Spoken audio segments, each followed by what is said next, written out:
Hey guys, welcome back to my channel. In today's video, I'm going to show you how to fix low graphics in Rocket League. If you are playing Rocket League and the graphics look blurry, low quality or pixelated, don't worry.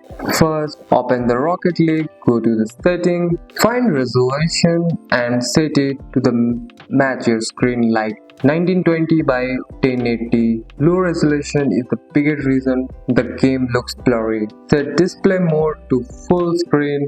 This usually gives the best graphics and performance. Look for the setting like texture detailed world or render quality. Change them from lower to higher or quality. If you see a setting like performance mode, turn it off. Performance mode lowers graphics to boost FPS.